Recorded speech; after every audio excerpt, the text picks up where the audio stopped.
জীবন দিতে হলে জীবন দিতে প্রস্তুত রয়েছি।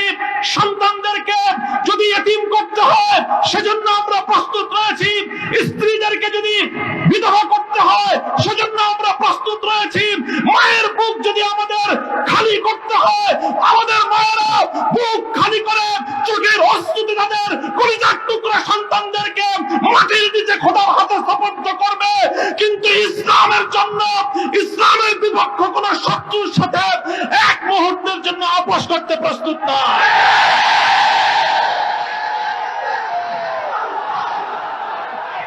আগামী দিনে ইসলামের কথা বলার অপরাধে, আল্লাহর পয়গম্বরের ইজ্জতের পক্ষে কথা বলার অপরাধে, শাপলা চত্বরের আমার ভাইয়ের রক্তে রঞ্জিত শাহাদাতের কথা বলতে গিয়ে হাজারিতে আমার যে সকল সন্তানদের বুকগুলোকে জালিমের বুলেটের আঘাতে ঝাঁঝাঁঝ হতে হয়েছে, ব্রাহ্মণবাড়িয়ায় যেভাবে পাখির মতো গুলি করে আমার সন্তানদেরকে শহীদ করা হয়েছে, সেই সন্তানদের পক্ষে কথা বলতে গিয়ে আমাদের কণ্ঠ যদি আবার চেপে ধরবার চেষ্টা করা হয়, তাহলে আপনারা রাজপথে তার মোকাবেলা করবার জন্য প্রস্তুত থাকবেন কিনা?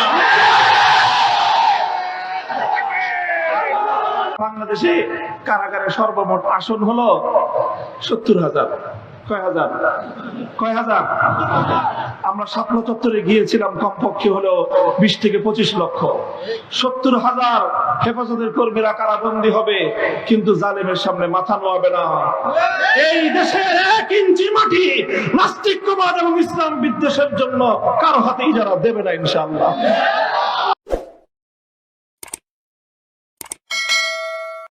শাহ মহিবুল্লাহ বাবুনগরী হাফিজাহুল্লাহ তাআলার আয়োজনে আজ আমাদেরকে এই সম্মাননা প্রদানের উপলক্ষে আয়োজিত সমাবেশে উপস্থিত হযরত উলামায়ে কেরাম, প্রাণপ্রিয় তৌহিদি জনতা, হেফাজতে ইসলাম বাংলাদেশের স্থানীয় ও প্রত্যন্ত অঞ্চল থেকে আগত আমার প্রাণপ্রিয় নেতাকর্মী ভাইয়েরা, সংক্ষিপ্ত কয়েকটি কথা।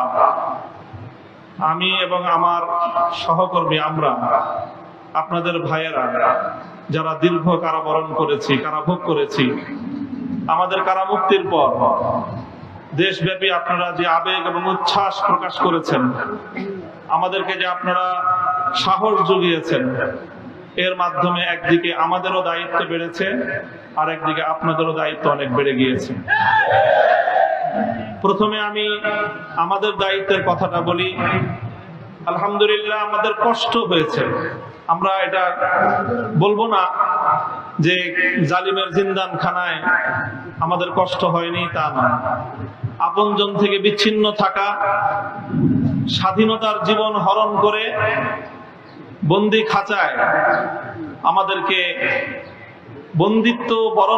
বন্দিত্বের শিকলে বন্দী করে রাখা, এটাই ছিল আমাদের জন্য অনেক বড় যন্ত্রণার বিষয়।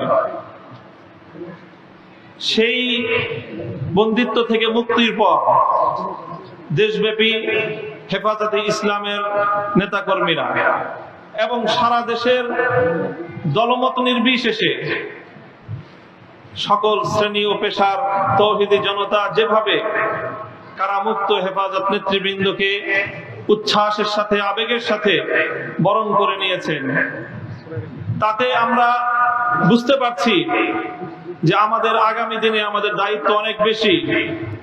এবং আলহামদুলিল্লাহ, আল্লাহ পাক রব্বুল আলামিনের নিকট আফিয়ত চেয়ে আল্লাহ আমাদের জন্য সহজ করুন, এই দোয়া করে শপথের বাণী উচ্চারণ করতে চাই। আমাদের সকল কারাবন্দীদের পক্ষ থেকে আমি সে কথা উচ্চারণ করতে চাই, ইনশাআল্লাহ আল্লাহর জমিনে আল্লাহর দ্বীনের ঝান্ডা সমুন্নত রাখতে, আল্লাহর পয়গম্বরের ইজ্জতের হেফাজত করতে, এদেশের নাস্তিক্যবাদকে রুখতে, এদেশে ইসলামকে উপড়ে ফেলার সকল ষড়যন্ত্রকে রুখার জন্য যদি এর চেয়ে বড় ত্যাগ এবং কোরবানির প্রয়োজন হয়, হাসি মুখে আমরা সেই ত্যাগ করতে প্রস্তুত রয়েছি। জীবন দিতে হলে জীবন দিতে প্রস্তুত রয়েছি। সন্তানদেরকে যদি এতিম করতে হয় সেজন্য আমরা প্রস্তুত রয়েছি। স্ত্রীদেরকে যদি বিধবা করতে হয় সেজন্য আমরা প্রস্তুত রয়েছি। মায়ের বুক যদি আমাদের খালি করতে হয়, আমাদের মায়েরা বুক খালি করে চোখের অশ্রুতে তাদের কলিজার টুকরা সন্তানদেরকে মাটির নিচে খোদার হাতে সুপর্দ করবে, কিন্তু ইসলামের জন্য, ইসলামের বিপক্ষে কোন শত্রুর সাথে এক মুহূর্তের জন্য আপোষ করতে প্রস্তুত নয়।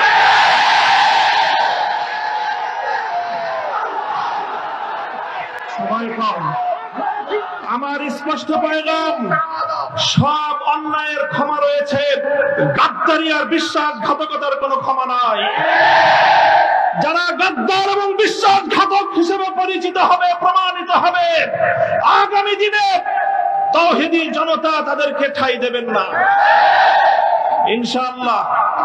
ওলামায়ে কেরাম, হেফাজত নেতৃবৃন্দ যেভাবে শপথে বলিয়ান হলেন, যারা আমাদেরকে এভাবে সমর্থন যোগাচ্ছেন, আপনারা তো সমর্থন যোগাচ্ছেন, কিন্তু আপনারা কি কথাটা টের পান যে আপনাদের এই অভূতপূর্ব সমর্থনের কারণে রাষ্ট্রযন্ত্রের পক্ষ থেকে আমাদের উপর চাপটা কিন্তু আরো বেশি বেড়ে যায়। এই যে আজকে আমাদের উপর এই অকথ্য নির্যাতন, এই যে লাঞ্ছনা, এই যে গঞ্জনা আমাদের উপর, কারণ এদেশের মানুষ আমাদেরকে ভালোবাসে, কারণ আমরা যেখানে যাই মানুষ আমাদের প্রতি আবেগ এবং উচ্ছ্বাস প্রকাশ করে। এখন আপনারা যদি আবেগ আর উচ্ছ্বাস প্রকাশ করে ঘরে গিয়ে বসে থাকেন চুপ করে, তাহলে আমাদের উপর কিন্তু চাপটা, জুলুমের স্টিম রোলারটা আমাদেরকে কিন্তু নিষ্পেষণ করে দিবে। তখন আপনাদের আবেগ প্রকাশ করার কিন্তু আর কোনো জায়গা অবশিষ্ট থাকবে না। এই জন্য আমি আজ আমাদের আমির, এই জনপদের সকল আলেম ওলামার আমির, এই জনপদের কোটি কোটি তাওহীদি জনতার অবিসংবাদিত আধ্যাত্মিক রাহবার আল্লামা মুহিবুল্লাহ বাবুনগরীর এই মজমাকে সারা দেশের প্রতিনিধিত্বশীল মজমা হিসেবে গ্রহণ করে আমি এই জাতির কাছ থেকে জিজ্ঞাসা করতে চাই, আগামী দিনে ইসলামের কথা বলার অপরাধে, আল্লাহর পয়গম্বরের ইজ্জতের পক্ষে কথা বলার অপরাধে, শাপলা চত্বরের আমার ভাইয়ের রক্তে রঞ্জিত শাহাদাতের কথা বলতে গিয়ে হাজারিতে আমার যে সকল সন্তানদের বুকগুলোকে জালিমের বুলেটের আঘাতে ঝাঁঝাতে হতে হয়েছে, ব্রাহ্মণবাড়িয়ায় যেভাবে পাখির মতো গুলি করে আমার সন্তানদেরকে শহীদ করা হয়েছে, সেই সন্তানদের পক্ষে কথা বলতে গিয়ে আমাদের কণ্ঠ যদি আবার চেপে ধরবার চেষ্টা করা হয়, তাহলে আপনারা রাজপথে তার মোকাবেলা করবার জন্য প্রস্তুত থাকবেন কিনা?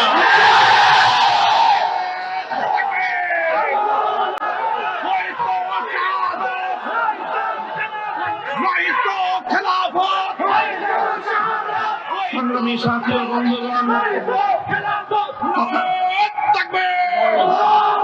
কথা দীর্ঘায়িত করার অবকাশ নেই।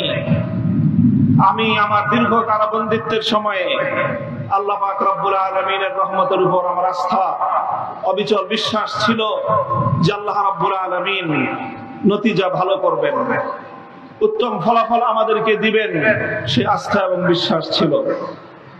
প্রথম দিকে যখন আমাদের মরহুম আমির হেফাজত আল্লামা জুনায়েদ বাবুনগরী হাফিজাহুল্লাহ তাআলা, তাকে আমরা জীবিত রেখে কারাগারে বন্দী হয়েছিলাম, তার উপর একটা বড় আমাদের আস্থা ছিল যে তিনি ইনশাআল্লাহ এই বন্দী মজলুম আলেমদের জন্য, শহীদ আমাদের সন্তানদের জন্য, ব্রাহ্মণবাড়িয়ায় নির্বিচারে হত্যাকাণ্ডের শিকার আমার শহীদ ভাইদের এই হত্যার বিচার আমাদের এই জন্মভূমিতে প্রতিষ্ঠিত করবার জন্য তিনি বলিষ্ঠ ভূমিকা পালন করবেন। আমাদের কারাবন্দীদের পক্ষে তিনি জাতিকে, জনমতকে সংগঠিত করবার জন্য বলিষ্ঠ ভূমিকা রাখবেন। কিন্তু আল্লাহ রাব্বুল আলামিনের ফয়সালা ছিল ভিন্ন কিছু। আমরা কারাবন্দী হওয়ার কিছুদিনের মধ্যেই সেই মর্মান্তিক শোক সংবাদটিও আমাদেরকে সহ্য করতে হয়েছে। আল্লামা জুনায়েদ বাবুনগরী রাহিমাহুল্লাহ তাআলা শাহাদাত বরণ করেছেন। আল্লামা জুনায়েদ বাবুনগরী শাহাদাত বরণ করেছেন। এরপরে অধীর উৎকণ্ঠা নিয়ে অপেক্ষার প্রহর গুনছিলাম যে আমাদের আস্থার এই মঞ্চে কে বসবেন।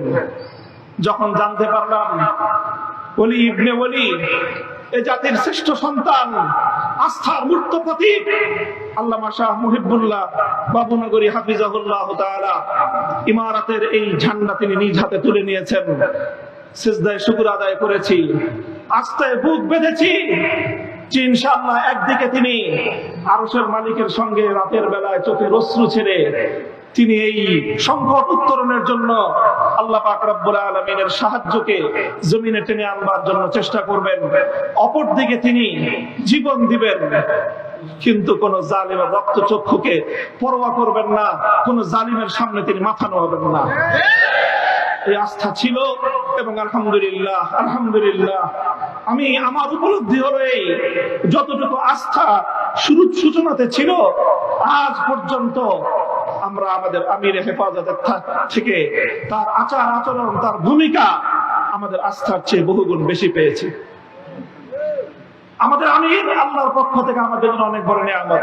ইনশাআল্লাহ আমির হেফাজতের হাতকে যদি আমরা এভাবে শক্তিশালী রাখতে পারি, এদেশে আমাদেরকে জুলুম করতে পারবে, আমাদেরকে গুলি করে হত্যা করতে পারবে, কারাগারগুলোকে আমাদেরকে দিয়ে ভরপুর করতে পারবে।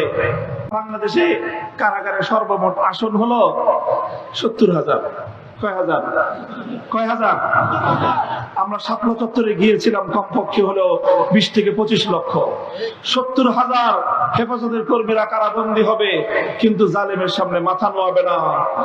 এই দেশের 1 ইঞ্চি মাটি নাস্তিক্যবাদ এবং ইসলাম বিদ্বেষের জন্য কারো হাতেই যারা দেবে না ইনশাআল্লাহ। আমাদের সকলকে তৌফিক দান করুন, কবুল করুন। আমাদের আমির হেফাজত সহ আকাবিরিনদেরকে আল্লাহ পাক দীর্ঘ নেক হায়াত দান করুন। ওয়া আখিরু দাওয়ানা আলহামদুলিল্লাহি রাব্বিল আলামিন। আসসালামু আলাইকুম ওয়া রাহমাতুল্লাহ।